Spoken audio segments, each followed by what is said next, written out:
quarto andar desse prédio que funciona o Centro de Pesquisa e Formação do SESC. Um espaço aberto disponível aos públicos do SESC para estudo e conhecimento. Você conhece?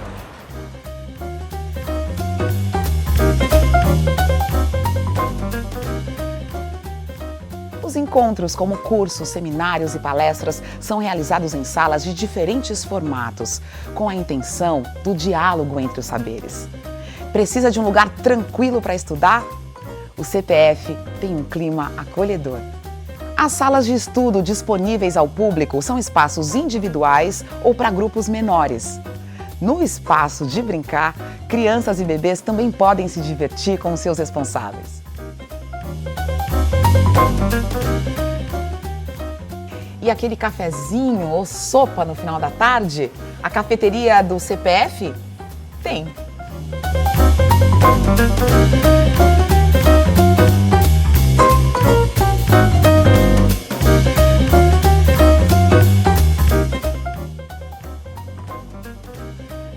Um espaço de convívio e de muitas reflexões, pensando na saúde e no bem-estar de todos.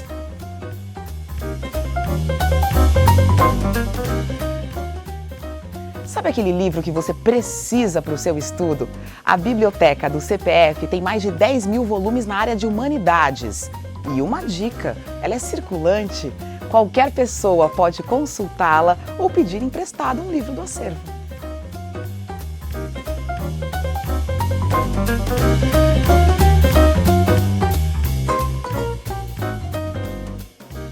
Na central de atendimento, você pode fazer a sua credencial ou comprar ingressos para eventos de qualquer SESC.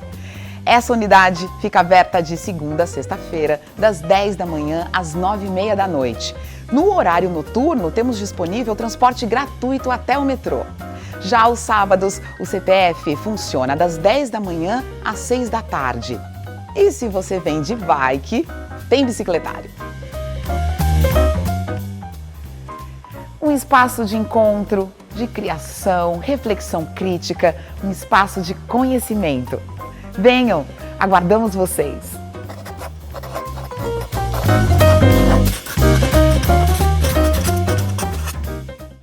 Que, assim como Machado, assim como Mário, era visto como um homem de cor em vários momentos, mas que muitas pessoas hoje nem sequer desconfiam que se trata de um escritor negro. Sim. Leva nome de rua no Rio de Janeiro, etc. Mas tudo aquilo que é digno de algum prestígio, nós temos aprendido que sobre esses sujeitos a gente silencia a cor. Apenas essas expressões de marginalidade, né, é que podem estar associadas à experiência negra. Tem que ter um toque de tragédia, tem que ter um toque de incapacidade, de incompletude, para poder ser uma expressão dessa presença negra. Bom, antes de mais nada, te agradecer imensamente por estar aqui conosco. Esse aqui é mais uma programação do nosso seminário Mário de Andrade Negro, 130 anos, nessa passagem do aniversário de 130 anos do Mário. Essa programação toda, pessoal aqui de Araxá, essa programação vai ser vinculada também no SESC e é uma programação que integra o 11º Festival Literário de Araxá. Enfim, minha amiga Ana Flávia, finalmente a gente conseguiu chegar até aqui, a vida é corrida, ainda mais sua. Queria que você falasse um pouquinho de você, o que você anda fazendo, enfim, a gente entrar nesse personagem tão fascinante que é o Mário de Andrade. Bom, eu gostaria de começar registrando que eu sou uma leitora de Mário e também uma leitora de Tom, uma admiradora de dois escritores negros que me trouxeram até aqui, e eu estou muito satisfeita, muito feliz pela oportunidade de poder fazer esse diálogo. Bom, eu sou historiadora, com formação em jornalismo e literatura, Sou professora do Departamento de História da Universidade de Brasília, e também do Programa de Pós-Graduação em Direitos Humanos, também dessa mesma universidade. Desde março desse ano, eu estou como diretora-geral do Arquivo Nacional, um órgão que passou a compor o Ministério da Gestão e da Inovação em Serviços Públicos, que está sob o comando da economista Esther Dweck, também professora da Universidade Federal do Rio de Janeiro. Tudo isso não faz com que eu deixe de ser uma ativista do movimento negro, do movimento de mulheres negras, né? Eu destaco isso porque até mesmo a minha formação literária passa por esse espaço, pelas influências, pelas indicações, e atualmente eu integro a rede de historiadoras negras, historiadores negros, que por sua vez compõem a Coalizão Negra por Direitos. Sou natural de Planaltina, Distrito Federal, e a despeito das especulações sobre o meu sotaque, né, isso é uma expressão da língua que se fala neste país dessa região. Né? A minha cidade, particularmente, tem uma expressiva presença de goianos, mineiros, baianos e cearenses. Quando essas pessoas se juntaram e têm permanecido juntas, a gente fala mais ou menos assim.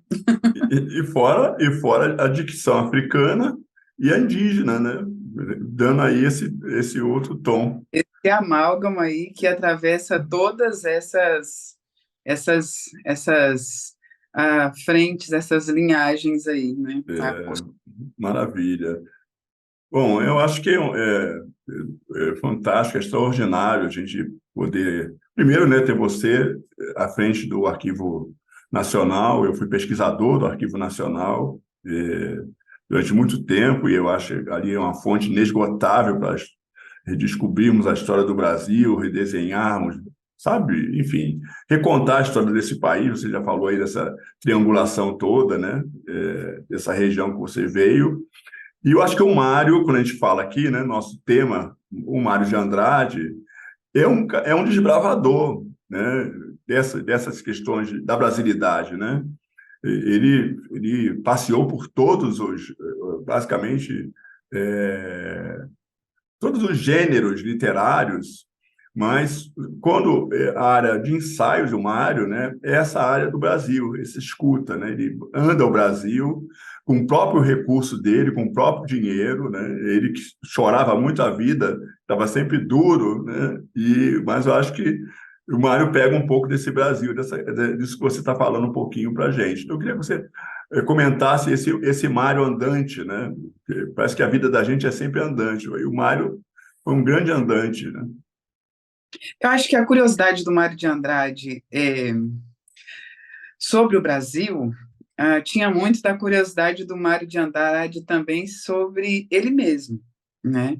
Eu acho que a gente nunca está só atrás do outro, nesses processos de investigação, de adensamento do que alguns podem chamar de erudição, mas eu acho que tem em tudo isso um desejo de sofisticação da leitura que fazemos sobre a experiência da vida mesmo, né? De estarmos vivas e vivos. Eu acho que esses processos do Mário de compreender, né, essa produção de uma cultura popular indígena, negra, não restrita às expressões encontradas na região sudeste, essa curiosidade por aquilo que estaria em tese mais distante, mas que também nos é constitutivo, eu acho que tem muito dos processos subjetivos, né, que o Mário vivenciou e que por algum tempo a gente teve uma certa interdição de problematizar tudo isso, né? Porque, em alguma medida, o Mário tem sido nos apresentado como um cânone, e cânone tem um quê de uma expressão humana Sofisticação, não? entronizada, Uma né? sofisticação, né? tem uma sofisticação que, inclusive, o distancia de outros sujeitos. E o Mário, quanto mais eu me aproximo desses textos e me permito fazer perguntas sobre o sujeito, a pessoa Mário de Andrade, mais eu fico encantada por essa por essa por essa movimentação constante de se colocar em proximidade, em contraste com essas várias expressões da vida que vão sendo registradas nos seus textos, né? Obviamente que, assim como a gente está num ano, né, de 105 anos, 115 anos do falecimento de Machado de Assis, né? Mário de Andrade, assim como Machado, foi um sujeito que nos foi apresentado como distante das experiências de pessoas negras. Mas, assim como a gente teve um reencontro com Machado de Assis, que se sabia um homem de cor, a gente também tem vivenciado, graças a essas perguntas, esses processos de revisitar, né, a trajetória de Mário de Andrade, um Mário de Andrade ainda mais interessante do que aquele que nos foi, pelo menos a mim, foi apresentado inicialmente. Era um sujeito já genial, mas faltava uma matéria humana que, particularmente, eu falava, tem alguma coisa aí que não estão falando sobre ele, mas eu estou vendo mais na década de 90, quando eu estava ali no ensino fundamental, né? Eu queria formular, mas estava um tanto quanto interditada a pergunta, né? Quem era esse sujeito, né, num Brasil de maioria negra e que por algum tempo se projetou com o intuito de ser branco ou de parecer branco, né? Então, esse Mário de Andrade é esse sujeito atravessado, inclusive, por tensionamentos, inseguranças, né, que cada vez mais me interessa, porque ele me parece um sujeito bastante estratégico para, nesses termos, ser lido como um grande intérprete do Brasil, porque ele é, inclusive, um sujeito que é reconhecido como um grande leitor, mas a partir de termos que não necessariamente dão conta da complexidade da sua experiência. E quem me chama a atenção sobre isso, né, quem me permite, inclusive, levar adiante essa reflexão, é um outro escritor, né, negro, inegavelmente negro, que é o Oswaldo de Camargo, a quem eu chamo de seu Oswaldo carinhosamente, né? E aí, não sei se é momento já da gente entrar nessa conversa, mas... Aqui todas as conversas são atravessadas, mas eu queria te pegar, jogar um negocinho, que é assim, você falou de Machado, né? Como esses autores, eles atravessam o portal da erudição e eles são embranquecidos nessa discussão. O seu Oswaldo, que é meu amigo, né, quase centenário, ele traz esse ambiente negro, né, do Oswaldo, uma forma fulano, beltrano, parente assim, assado, ele vai criando essa árvore imensa. Mas o quanto a erudição de Mário, de Machado, fizeram jogá-lo com uma parede branca, né? E o quanto o Lima Barreto é jogado para uma situação cada vez mais negra, né? Ou seja, suburbana, porque é o cara que está envolvido com alcoolismo, foi internado 2 vezes no manicômio, né? O quanto faz esse contraponto. É isso. Eu acho bastante curioso, assim, essas políticas de memória que vão interditando a possibilidade de dimensionamento da complexidade das trajetórias negras nos esforços, né, por ocupação desses espaços ah, das letras, dessa cultura ah, que circula nos grandes salões, mas que acaba também afetando, né, setores mais populares, né, mais amplos dessa sociedade. O que se tenta fazer, eu gosto bem de lembrar, o que se tenta fazer com Machado e Mário de Andrade também acaba se fazendo com outros sujeitos que a gente nem sequer dimensiona, porque eles são colocados num esforço, muitas vezes, é, banal dessa inscrição no mundo literário, né? É, entre o nascimento de um Machado e de um Mário de Andrade, a gente tem figuras como o Gonçalves Crespo, né? Gonçalves Crespo é um sujeito que, assim como Machado, assim como Mário, era visto como um homem de cor em vários momentos, mas que muitas pessoas hoje nem sequer desconfiam que se trata de um escritor negro.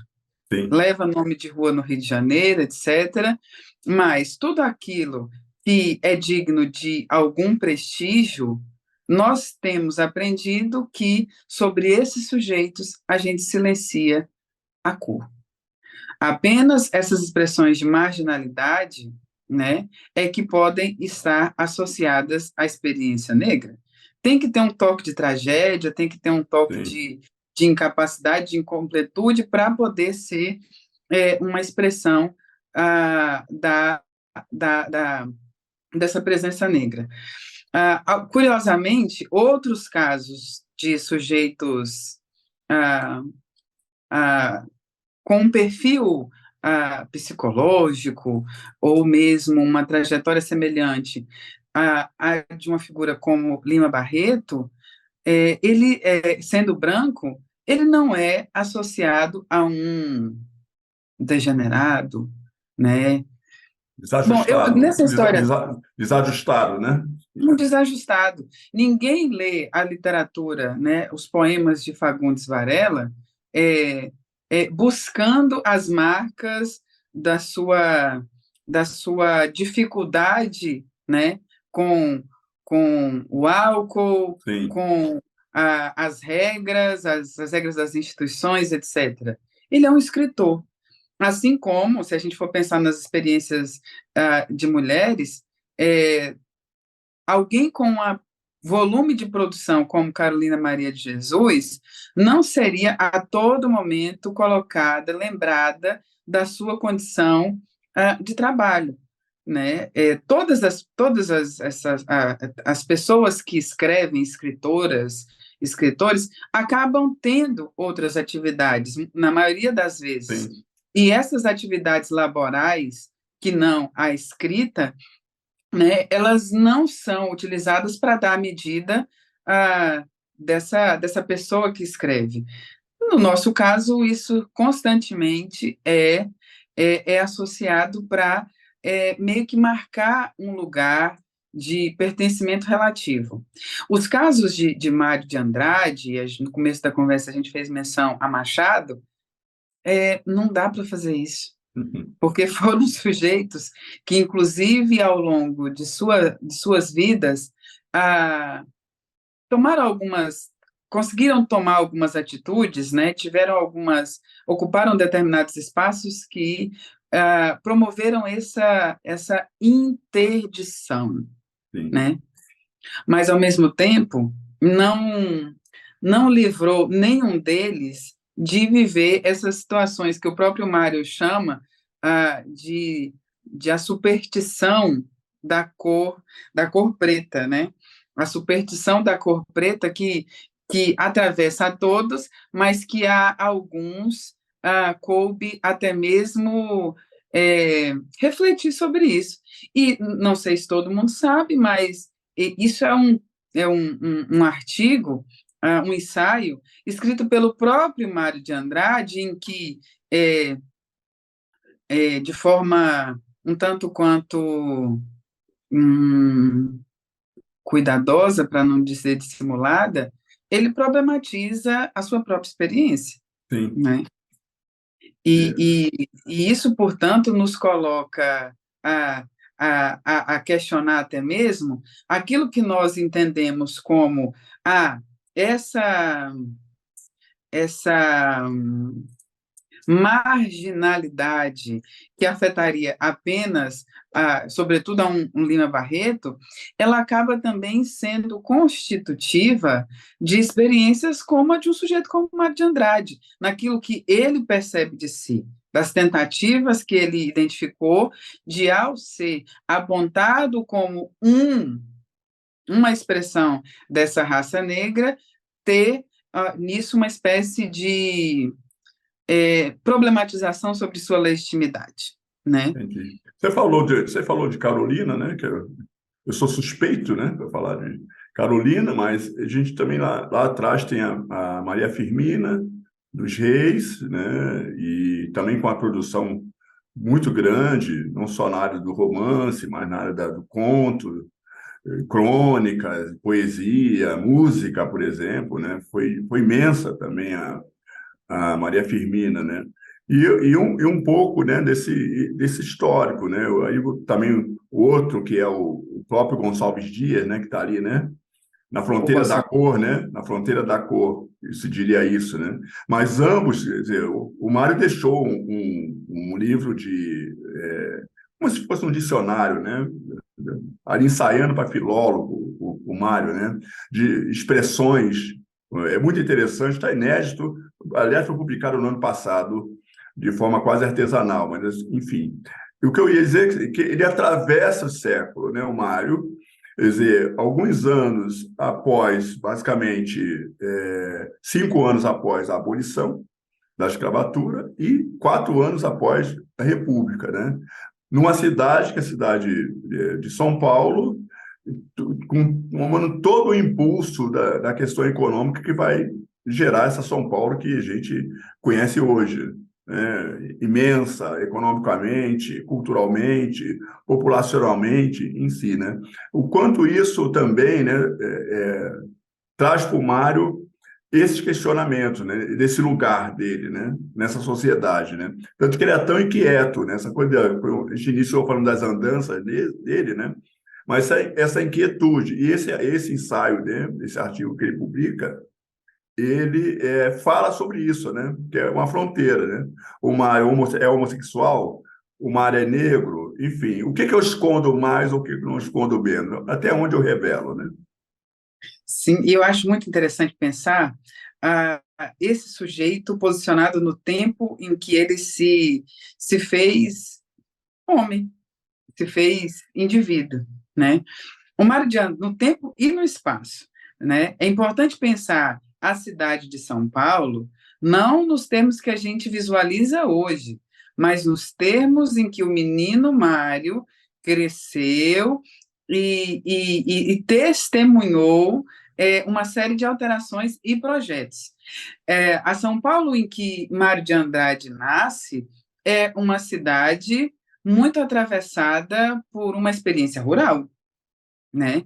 Essa São Paulo, ela inclusive vivia um momento de projeção de uma ampliação, né, aquilo que posteriormente se chamaria de uma modernização, né, que visava a superação de imagens que eram muito caras ao menino Mário, né? A imagem de um caipira, a imagem dessa expressão de trabalhadores do campo, das fazendas, que acabavam também atravessando e ocupando espaços desse tecido urbano, né?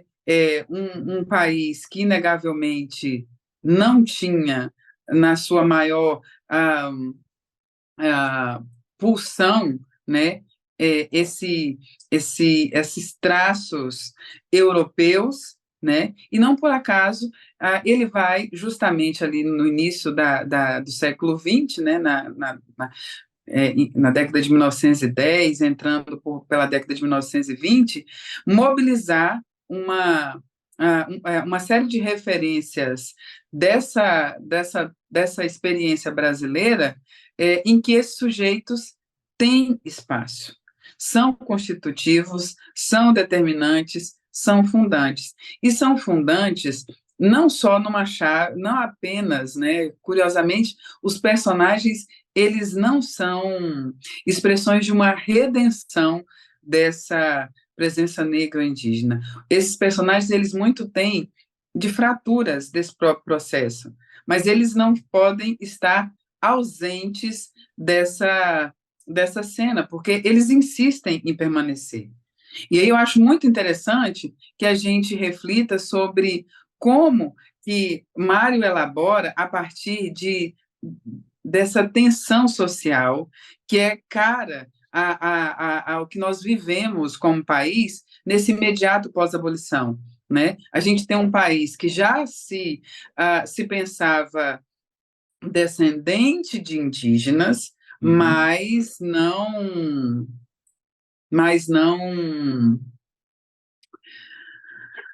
que não convivesse com essa presença indígena, né? O indígena seria uma referência de um passado superado.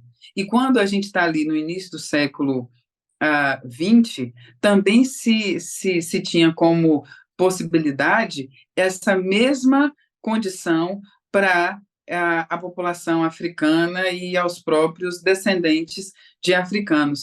O Mário vai, então, elaborar artisticamente e também vai investir em registrar essa presença naquele momento, de modo a confrontar esses projetos. E sem fazer disso, né, uma ação muito, na falta de palavra melhor, panfletária. Mas o resultado é que a gente tem muitos registros interessantes, né, do que foi essa experiência desse sujeito, que, constituído num espaço em que tudo isso estava em disputa, elabora literariamente, né, mundos em que esses sujeitos, com as suas contradições, tensões, afirmações, seguem também existindo e de forma, muitas vezes, logo de cara como protagonistas, mas muitas vezes com um protagonismo relativo, por meio até mesmo do papel que desempenham nas narrativas, né, nos textos literários. Eu acho isso muito interessante porque nos coloca a problematizar, né, o eu lírico, ao narrador do texto de Mário de Andrade, como um sujeito não necessariamente plenamente enquadrado, né, nas expectativas das elites nacionais sobre esse país. Existe ali, eu acho que ele se permitiu ser um catalisador de um Brasil que resistia por não ser destruído, e, ao mesmo tempo, um Brasil que almejava a destruição, a superação desses segmentos. Por isso que eu acho que Mário de Andrade é um sujeito tão imprescindível nesse século XXI, porque ele acabou se tornando um portador, um construtor de uma memória do Brasil, que o Brasil talvez nem se dê conta do quão valiosa foi a própria trajetória e o legado que ele deixa, né? A depender das lentes, como a gente observa Mário de Andrade, ele pode até se tornar mais radical do que ele individualmente conseguiu ser como pessoa no seu tempo. Você tocou lá no assunto, no início, ali na metade que a gente estava falando, sobre a política da memória, né? E o quanto também nós somos muito centrados numa disputa de memória, né? Eu acho que o Mário entendeu bem isso, né? Dessa disputa da memória. E a luta do Mário, e não só, né? Como poeta, né? Você vê como ele descreve, como a poesia do Mário é uma poesia eminentemente paulistana, né? e como ele descreve a cidade, a origem dele, onde ele nasceu, como ele busca isso. E o último poema do Mário, né?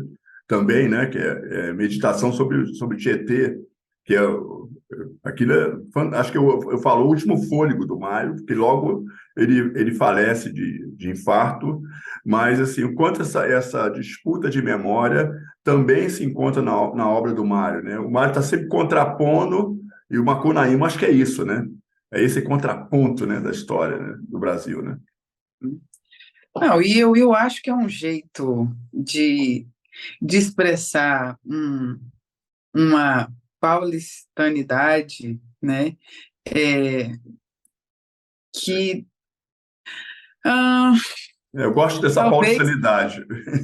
paulistas e paulistanos muitas vezes nem desejem isso nos termos em que Mário propõe, porque ao mesmo tempo. Eu sou uma pessoa apaixonada por São Paulo, né? É importante registrar. E eu venho do interior do país e eu nunca encontrei nenhuma outra capital que seja mais interiorana do que São Paulo. As pessoas, você Sim. está doido? Eu falei, não. São Paulo tem um comportamento de um amontoado de cidades do interior. As pessoas têm muito daquilo que eu encontro em Goiás, tem muito daquilo que a gente ainda chama de sertão, né? Um traço caipira que me é muito familiar, sendo É, alguém criada no Goiás. nós falamos do E, gigante adormecido, né? Falamos do gigante adormecido. São Paulo é um gigante que é afago, né? Gosta de afago ali.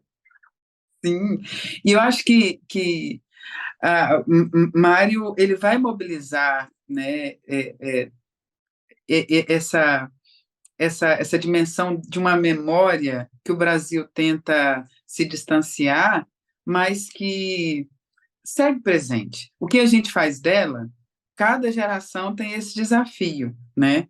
Essa a obra de Mário demonstra que, a despeito das intenções modernizadoras, modernizantes, a nossa forma de ser moderno passa para o bem e para o mal, é importante dizer, dessas nossas tradições, né? Existem tradições, e para o bem e para o mal. Não adianta também a gente só pensar esse patrimônio nos termos daquilo que precisa ser elogiado, merece ser elogiado. Também merece ser criticado. E eu acho Sim, que ele faz essa crítica, sim. né? Ele não simplifica essas figuras que são da nossa cultura, das nossas tradições. Ele até humaniza e debocha e valoriza e elogia e rebaixa. Eu acho que tem muito disso. Agora, pensando em políticas de memória, algo que me chama muita atenção é justamente os termos como a gente pode pensar Mário de Andrade, né? Isso é que mais tem me intrigado. Como que a gente pode também estabelecer políticas de memória para, para que a gente acerte algumas contas com o passado, O que né? você sugeriria? O que você sugere, por exemplo, com relação a essa questão de política de memória? Falando de Mário, claro, né? E aí a gente vai, logicamente, falar da história do Brasil, né? História negra do Brasil. Sim. Bom, a primeira coisa é porque a gente precisa de um debate franco. Porque nós temos tamanha dificuldade para discutir a respeito do que seria admitir que Mário de Andrade foi visto, em alguma medida, civil também, como um homem negro nos termos de hoje, né? É, o que significa, para além de ser ou não ser, geneticamente falando, coisas assim, o que significa um escritor como ele é, estar dentro de uma polêmica como essa? Porque, ao fazermos isso, nós vamos ter possibilidade de, inclusive, ter um espelho diante de nós para refletir sobre por que essa é uma questão, ao mesmo tempo, permanente, e escamoteada. Sim. A gente está o tempo todo, ai, menina, tem uma coisa aí que podia ser que...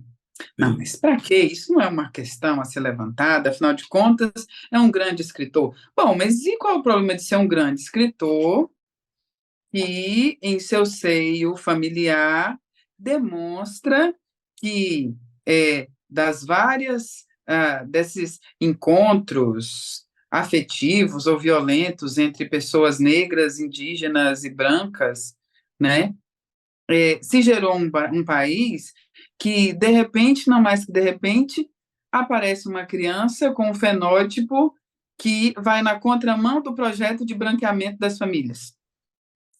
Esse é Mário de Andrade, porque o fenótipo de Mário aponta para uma história familiar que tem, sim, essa presença negra, indígena, mas que não sabe lidar muito bem com ela, né?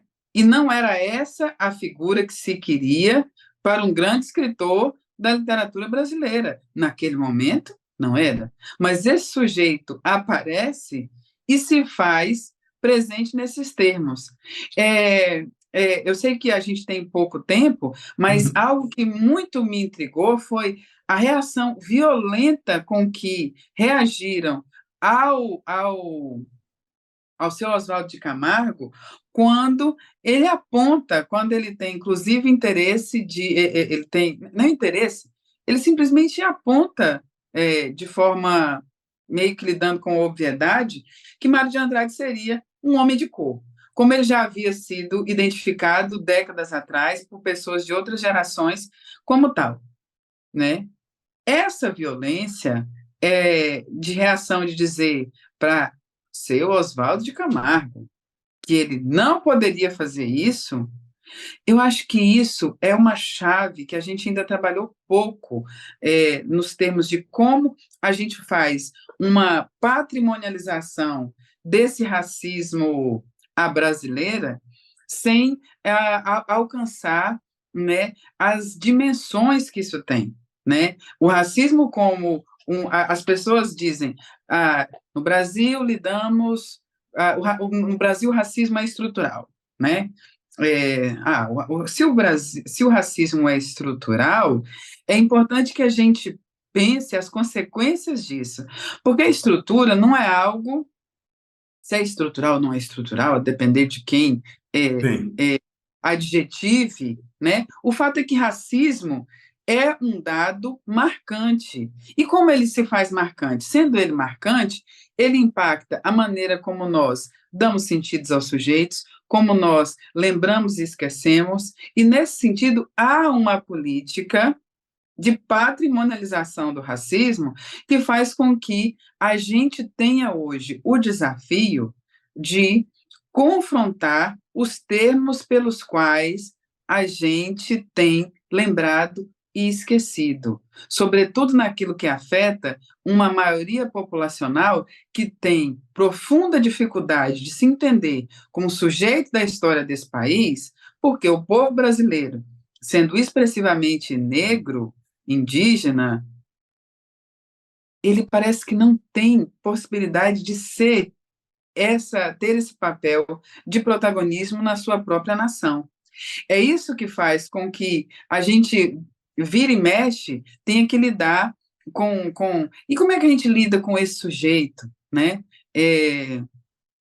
É uma disputa em torno de Chiquinha Gonzaga, se ela podia ou não podia ser uma mulher negra, se uma série de outros. Não são só esses dois casos, são vários outros sujeitos nesse panteão, né, da Sim. memória brasileira que vão sendo autorizados desde que se silencie o que todo mundo sabe.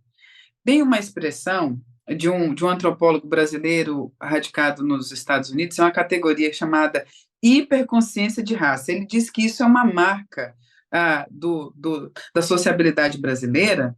João Vargas fala isso, e ele diz que essa hiperconsciência de raça, ela está, muitas vezes, ela está associada à sua negação, porque é algo tão presente, se fala nesses termos tão abertamente, a gente teria um nível de tensionamento insustentável, até mesmo quando comparado a dinâmicas de racismo aberto, como os Estados Unidos, África do Sul, coisas assim.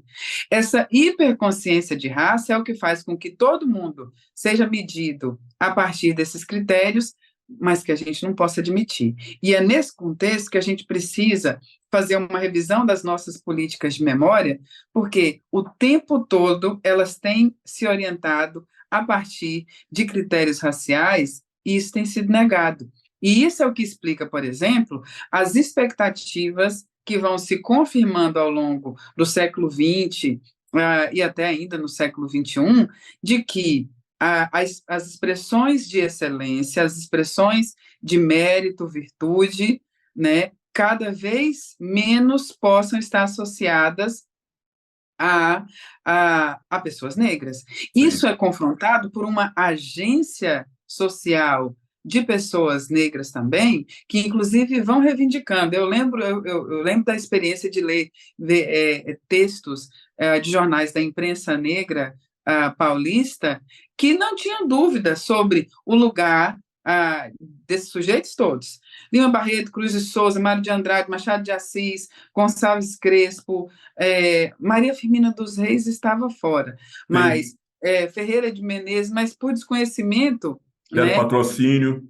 José do Patrocínio, ao mesmo tempo, assim, quando a gente chega na década de 20, é muito interessante perceber que no interior do Rio Grande do Sul, né, a gente tem um reconhecimento da produção literária de Leodegária de Jesus, escritora negra aqui do estado de Goiás. Né? Existe esse reconhecimento por parte de pessoas negras ávidas por essa produção de uma memória dos esforços por ocupação desse mundo das letras, que passa ao largo muitas vezes, até recentemente, né? Mas ainda é um dado, desses compêndios, né, que organizam as nossas memórias sobre a produção literária. Eu acho que a gente precisa entender que, sendo o racismo um filtro para a produção de memória, um antirracismo precisa ser colocado como também uma lente para enxergar aquilo que se quis apagar ou se deixar visível, desde que sob o pacto do silenciamento a respeito, né? Eu acho que a gente está num momento de revisão, sabe, diagnóstico e confrontação, que a gente já entendeu, que a gente aprendeu a lembrar, esquecendo da presença negra. Sim. Já que o diagnóstico foi dado, como é que a gente começa a aprender a lembrar, confrontando isso daí? Eu acho que estamos... Esse é o nosso desafio. E é um bom desafio, né? Nós estamos acostumados, Ana Flávia, aos desafios, né? E acho que esse é um deles. E o quanto o Brasil ainda, né? Acho que esse confronto, agora está saindo agora a pesquisa os dados do IBGE, né? E aí você tem um número de pretos que sai de 7, passa para 10,6%, né? E o número de pardos decresce, mas é 0,3%, assim. Mas, de qualquer maneira, o número de brancos diminui também. Pode vir essa discussão toda que está sendo feita agora, de todo mundo se declarar preto, não negro em si, né, de uma forma geral, mas preto, né? Sou preto. E aí a juventude, então, tem falado muito nisso, né? Mas eu acho que a gente vai retomando essa consciência. Penso que ainda há um caminho muito longo pela frente. Mário, Cruz de Souza, Machado, Lima, enfim, própria Conceição, Ruth Guimarães, sabe? Antonieta de Barros, muita gente ainda nesse caminho, e cabe a nós, agora cabe a nós, né? O papel é nosso agora, Eu acho assim, dar seguimento ao que eles deixaram como legado para a gente, né? E muito ainda está aqui, né? Tudo isso, quando eu penso nos desafios estabelecidos por Oliveira Silveira e tal, eu fico bem interessada na possibilidade de afirmar que nós estamos deixando de usar o idioma da mestiçagem, né, para usar o idioma da nossa vivência, porque a mestiçagem é um repertório muito restrito dos termos em que o colonizador estabeleceu para nos definir, né? E aí, obrigatoriamente, né, o resultado do encontro entre negros e indígenas seria uma expressão de uma outra coisa e não poderia ser a simultaneidade. A professora Ieda de Barros fala no Camões de Dendê, né? Se Então, referindo a essa linguagem baiana, mas é brasileira de modo geral, né? E e quantos tem uma, esses atravessamentos da língua, né? e tem uma permanência da simultaneidade e não de um esvaziamento de polos, né? E a gente tem aí diante de nós a possibilidade, inclusive, de estabelecermos formas mais respeitosas de lidarmos com esses esforços Sim, geracionais de atualização, permanência desses repertórios ah, africanos, indígenas e de outros grupos humanos, né, que aqui se colocaram em contato, mas não no sentido de estamos obrigatoriamente fadados a produzir um distanciamento das nossas origens, de modo a produzir algo que fale por si, roubando, inclusive, uma historicidade, sim, né? A gente tem algo que, portanto, essa percepção das consequências desse idioma da mestiçagem, elas são importantes, inclusive, para a gente entender como que, num momento como esse, que parecia que estava tudo organizado, né?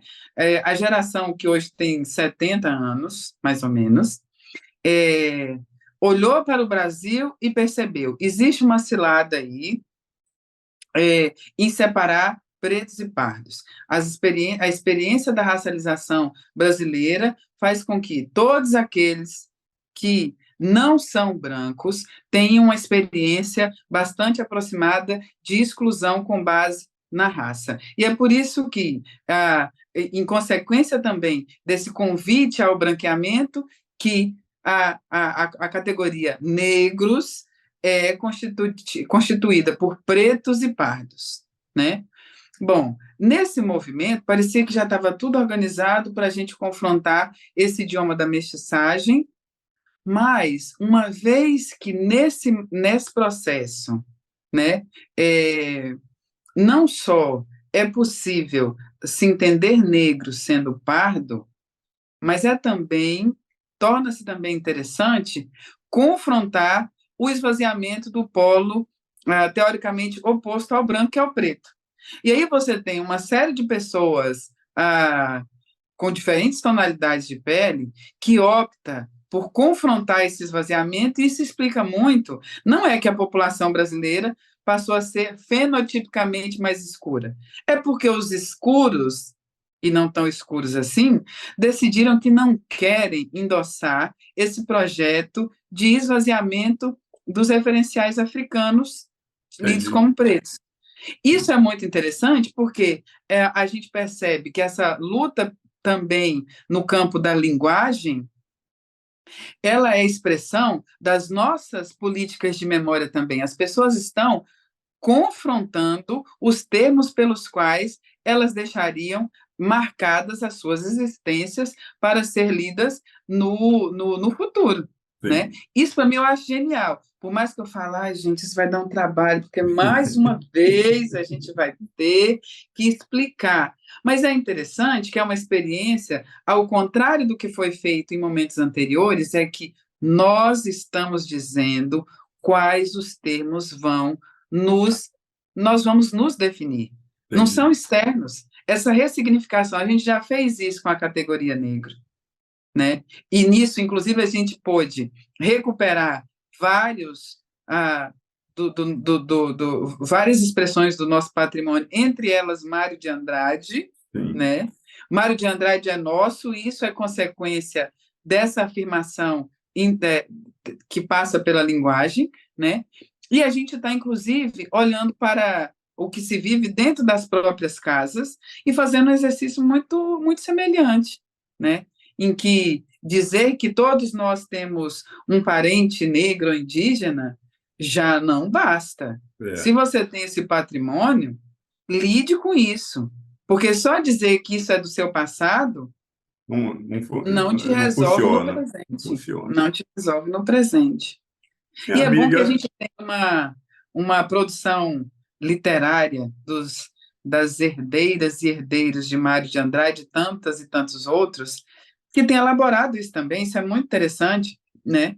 Ver o quanto que novas escritoras, novos escritores negros estão bebendo na fonte de Mário de Andrade, sim, não só como uma inspiração, não só numa posição passiva, mas também ativa de perceber fraturas, perceber interdições da própria experiência no passado e dar respostas no presente. Eu acho que isso é o que faz com que seja tão fácil celebrar Mário de Andrade nos termos que ele está sendo celebrado hoje. sim, verdade. Bom, eu ficaria aqui até, entendeu? Alguém chegar aí e te chamar para algumas coisas urgentes, você precisa decidir.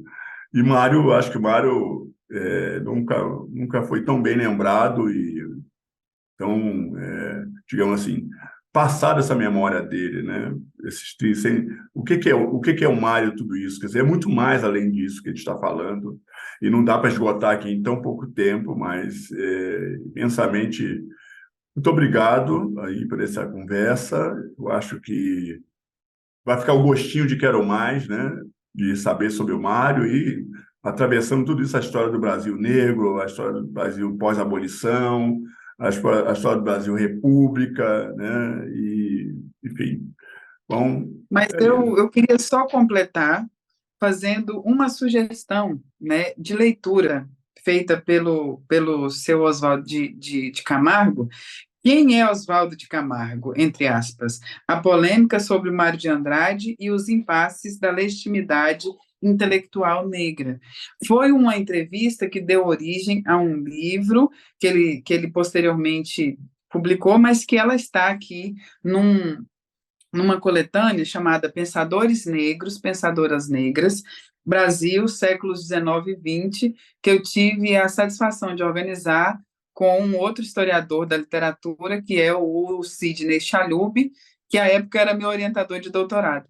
É um livro em que, inclusive, a gente vai problematizar essa falta de referenciais, que cada vez mais é superada, e que Mário de Andrade, por certo, se fez presente por razões muito legítimas, né? Que a gente consegue, inclusive, pensar os termos dessa política de memória ainda vigente, mas que estão sendo confrontados na figura de um sujeito que está aí para falar muito das possibilidades de ser um escritor negro no Brasil no século XXI, que é esse gigante chamado Oswaldo de Camargo. É o meu grande amigo e eu acho que é a grande referência nossa, está aí ainda, né? Está aqui conosco no seminário, inclusive, e está dando um show, que é a sabedoria dele ancestral, né? Talvez além disso tudo, né? Mas eu considero talvez um dos homens mais sábios desse país quando se fala da questão da cultura negra, no aspecto da literatura, enfim. Então, eu sou aqui fã. Há muitos anos, quando comia cuscuz paulista, feito pela esposa dele, e ele ficava muito irado comigo, porque ela se preocupava demais quando eu ia lá e fazer cuscuz paulista, e dizia, mas quando eu peço cuscuz paulista, ela não faz esse cuscuz paulista para mim, não. Tal. Eu tenho que vir mais vezes aqui. Para você ter Olha, Mas eu agradeço muito Obrigado pelo, também. pela oportunidade da conversa e pela confiança, né? Afinal de Nada. contas, estou ali no campo da história social da literatura, com muito orgulho, né? E muito admiradora de toda essa produção literária, que tem sido celebrada e que tem sido alimentada Ana nesse tempo Flávia, e em outros. Ana Flávia Magalhães Pinto, você é uma referência enorme como historiadora, como mulher negra, como intelectual. Então, é um prazer imenso sempre, né? Não só nos carnavais da Bahia, mas imenso estar com você. Espero que a gente possa fazer essas conversas presenciais, de forma presencial. Então, aqui, deixando aqui o nosso público com um gostinho de quero mais, viu? Brigadíssimo e até daqui a pouco, aqui pela FLI Araxá, Festival Literário de Araxá, e o seminário Mário de Andrade Negro, 130 anos. Obrigado, um abraço grande. Ana Flávia, um beijo.